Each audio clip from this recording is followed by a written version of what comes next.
ছাত্র জনতার অভ্যুত্থানের মুখে ৫ই আগস্ট শেখ হাসিনা পদত্যাগ করে ভারতে পালিয়ে যাবার আগ পর্যন্ত, অর্থাৎ স্বৈরাচার শেখ হাসিনা সরকারের পতনের আগ পর্যন্ত বিএনপি এবং জামাত ইসলামী দুটো দলই ভারতের বিরুদ্ধে বেশ সোচ্চার ছিলেন। বিশেষ করে 2014, 18 এবং 2024 সালের নির্বাচনের সার্কাসের মধ্য দিয়ে আওয়ামী লীগ ক্ষমতা দখল করার পেছনে ভারতের একটা ভূমিকা ছিল, স্পষ্ট ভূমিকা ছিল, এবং এটা নিয়ে কোনো পক্ষই, আওয়ামী লীগ এবং ভারত সরকার, কেউই কখনো কোনো রাগঢাক করেনি। প্রকাশ্যে ভারত শেখ হাসিনা এবং আওয়ামী লীগকে সমর্থন দিয়েছে, একতরফা সমর্থন দিয়েছে, এবং একইভাবে আওয়ামী লীগও বরাবরই ভারতের তাবেদারি করেছে। এবং এই প্রশ্নে জামাত ইসলামী এবং বিএনপি উভয় দলই আওয়ামী লীগ, শেখ হাসিনা এবং ভারতের সমালোচনায় বরাবরই সরব ছিল। কিন্তু 5 আগস্টের পর, আওয়ামী লীগ সরকারের পতনের পর হঠাৎই দৃশ্যপট কেমন যেন বদলে যেতে শুরু করেছে। জামাত ইসলামের আমির ডাক্তার শফিকুর রহমান শেখ হাসিনার সরকারের পতনের পরপরই ভারতের প্রতি বার্তা দিলেন, তার দল জামাত ইসলামী ভারতের সাথে বন্ধুত্ব চায়, সহযোগিতাপূর্ণ সম্পর্ক চায়, এবং সাথে সাথেই ভারতের পররাষ্ট্র দপ্তরের পক্ষ থেকে জানানো হলো তারা জামাতের সাথে কথা বলতে, সম্পর্ক এগিয়ে নিতে আগ্রহী। ফলে বোঝা গেল এতগুলো বছরের বরফটা জামাত ইসলামী এবং ভারতের মধ্যে, এতগুলো বছরের জমানো বরফ যেন গলতে শুরু করেছে। স্পষ্ট বোঝা যাচ্ছে 5ই আগস্টের পর জামাত ইসলামী ভারতের সাথে একটা সুসম্পর্ক স্থাপনের চেষ্টা করছে। যদিও কয়েকদিন আগেই ভারত সরকারের একজন কর্মকর্তা জানিয়েছেন জামাত ইসলামীর সাথে কোনো ধরনের সম্পর্ক স্থাপনে ভারত আগ্রহী নয়। এর ঠিক পরপরই আমরা দেখলাম বাংলাদেশে নিযুক্ত ভারতের হাইকমিশনার প্রণয় ভার্মা বিএনপির কার্যালয়ে গিয়ে বিএনপির মহাসচিব মির্জা ফখরুল ইসলাম আলমগীরের সাথে বৈঠক করলেন, এবং সেই বৈঠকের পর এএনআইকে দেয়া সাক্ষাৎকারে মির্জা ফখরুল ইসলাম আলমগীর দাবি করেছেন ভারতের সাথে বিএনপির যে শীতল সম্পর্ক, সেই শীতল সম্পর্কের বরফ গলতে শুরু করেছে। অর্থাৎ বিএনপিও ভারতের সাথে সুসম্পর্ক স্থাপনের চেষ্টা করছে। একই সাথে ভারতও বিএনপির সাথে সুসম্পর্ক স্থাপন করতে চাইছে, সেটা আমরা বুঝতে পারি, কারণ বাংলাদেশে নিযুক্ত ভারতের হাইকমিশনার প্রণয় ভার্মা নিজে বিএনপির কার্যালয়ে গিয়ে বিএনপির মহাসচিবের সাথে বৈঠক করেছেন। এর মধ্য দিয়ে আমরা বিএনপির প্রতি ভারতের অ্যাটিটিউড বুঝতে পারি। স্বাভাবিকভাবেই এই মুহূর্তে ভারত প্রচণ্ড রকম চাপের মধ্যে আছে, কারণ বাংলাদেশে তাদের পরীক্ষিত মিত্র এবং এতগুলো বছর ধরে অন্ধভাবে তারা যাকে সমর্থন দিয়েছে সেই শেখ হাসিনার সরকারের পতন ঘটেছে, এবং শেখ হাসিনা পালিয়ে ভারতে গেছেন, ভারত তাকে আশ্রয় দিয়েছে। ফলে সব কিছু মিলিয়ে বাংলাদেশে বর্তমান সরকার, অন্তর্বর্তীকালীন সরকারের সাথে তাদের সম্পর্কটা ঠিক ভালো নেই।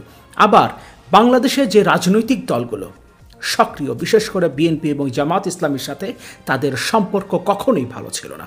বিশেষ করে 2001 থেকে 2006 সালের জোট সরকারের আমলে বিএনপির সাথে তাদের সম্পর্কের চূড়ান্ত অবনতি ঘটে, এবং সে সময় সেই জোট সরকারে জামাত ইসলামীও ছিল। ফলে স্বাভাবিকভাবেই বিএনপি এবং জামাত ইসলামীর সাথে তাদের সম্পর্কটা খুব একটা ভালো না, এবং এই জায়গাটাই মেরামতের চেষ্টা ভারতের দিক থেকেও আছে। বিএনপি মহাসচিব এএনআইকে দেয়া সাক্ষাৎকার কি বলেছেন সেটা আমরা একটু দেখে নেই। তারপর যে সম্পর্ক স্থাপনের চেষ্টা বিএনপি এবং জামাতের পক্ষ থেকে, ভারতের সাথে যে সম্পর্ক স্থাপনের চেষ্টা বিএনপি এবং জামাতের পক্ষ থেকে দেখা যাচ্ছে, এটার পরিণতি কি হতে পারে, বাংলাদেশের জনগণ এটাকে কিভাবে নেবে, এবং বিএনপি এবং জামাত হঠাৎ করেই কেন ভারতের সাথে সম্পর্ক স্থাপনের ব্যাপারে রশি টানাটানি শুরু করেছে, সেই ব্যাপারটা আমরা একটু বোঝার চেষ্টা করব। আমরা বিএনপি মহাসচিবের সাক্ষাৎকারটা একটু দেখে নেই, এএনআইকে তিনি কি বলছেন। এএনআইকে মির্জা ফখরুল ইসলাম বলেন, প্রণয় ভার্মার বিএনপি কার্যালয়ে এসে বৈঠক করাটা দুই দেশের জন্য অনেক ইতিবাচক দিকের দ্বার উন্মোচন করেছে। তিনি বলেন, বাংলাদেশে গত নির্বাচনের পর থেকে আমাদের সম্পর্ক নিয়ে একটা প্রশ্ন ছিল, তবে এবার হাই কমিশনারের আমাদের কার্যালয়ে আসাটা অবশ্যই পরিস্থিতির উন্নয়ন ঘটিয়েছে, বরফ গলতে শুরু করেছে। মির্জা ফখরুল এএনআইকে বলেন, ভারত ও বাংলাদেশের সবসময় খুব ভালো সম্পর্ক রয়েছে এবং এই সম্পর্ক উন্নত হয়েছে। অবশ্যই এটা ভারত এবং বাংলাদেশের সম্পর্কে বাকবদলের একটি। গত 15.5 বছর ধরে আওয়ামী লীগের নেতাদের মুখে, আওয়ামী লীগের সরকারের মন্ত্রী, এমপি এবং পলাতক প্রধানমন্ত্রী শেখ হাসিনার মুখে, সাবেক প্রধানমন্ত্রী শেখ হাসিনার মুখে একই ধরনের বয়ান আমরা শুনেছি। ভারতের সাথে সম্পর্ক অন্য মাত্রায় চলে গেছে, অনন্য উচ্চতায় পৌঁছে গেছে, এই কথাগুলো আমরা তাদের মুখে বারবার শুনেছি এবং ঠিক তারই প্রতিফলন এখন আমরা দেখতে পাচ্ছি বিএনপি মহাসচিব মির্জা ফখরুল ইসলাম আলমগীরের বক্তব্যে। বিএনপির মহাসচিব বলেছেন তার দল ভারতকে আশ্বস্ত করেছে যে তারা ক্ষমতায় এলে বিচ্ছিন্নতাবাদী সংগঠনগুলোকে বাংলাদেশের মাটি ব্যবহারের সুযোগ দেবে না।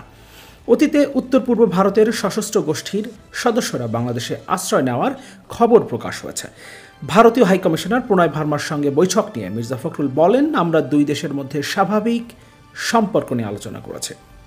আমরা পানি বন্টন, সীমান্ত হত্যা, বাণিজ্য ঘাটতি এসব বিষয় নিয়ে কথা বলেছি। একই সঙ্গে ভারতের প্রধান বিষয় হলো নিরাপত্তা সমস্যা।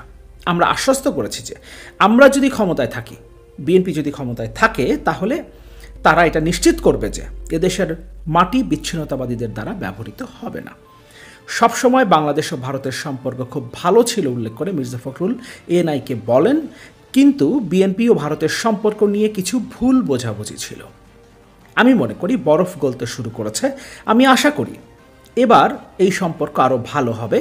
ভারত আমাদের পরিস্থিতি বোঝার চেষ্টা করবে। আমরা এটা বিশেষ করে আবারও বলেছি যে ভারতের এদেশের মানুষের মানসিকতা বোঝার চেষ্টা করা উচিত। তাদের সব ডিম এক ঝুড়িতে রাখা উচিত নয়। তাদের উচিত জনগণের সঙ্গে জনগণের সম্পর্ক উন্নয়ন করা।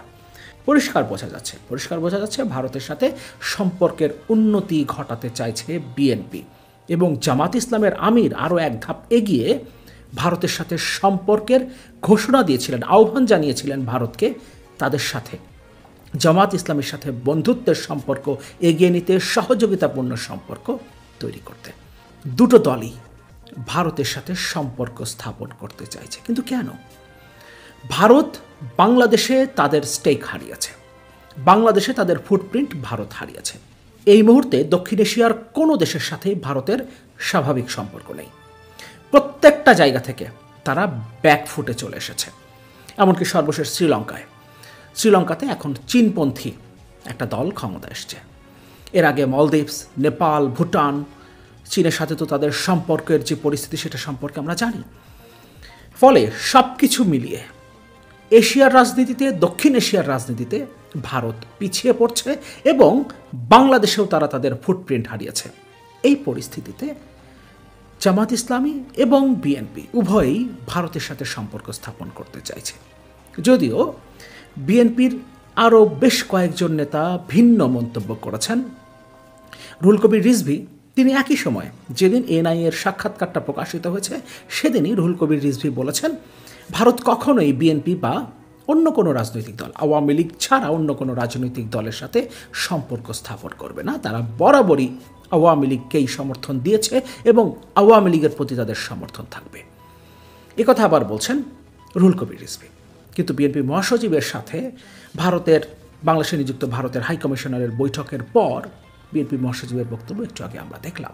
এনআইকে তিনি যে সাক্ষাৎকার দিয়েছেন, বাংলাদেশের রাষ্ট্র ক্ষমতায় যাবার জন্য, রাষ্ট্র ক্ষমতা ধরে রাখবার জন্য ভারত একটা ফ্যাক্টর, বরাবরই কথা বলা হয়ে থাকে এবং ভারতের সহযোগিতায় আওয়ামী লীগ এতগুলো বছর ধরে নির্বাচন ছাড়া জোর করে ক্ষমতা দখল করে রেখেছিল। হতে পারে বিএনপি এবং জামাত ইসলামী উভয়ই এই বিষয়টাকে মাথায় রাখছে যে ভারত বাংলাদেশের রাজনীতির জন্য একটা ফ্যাক্টর।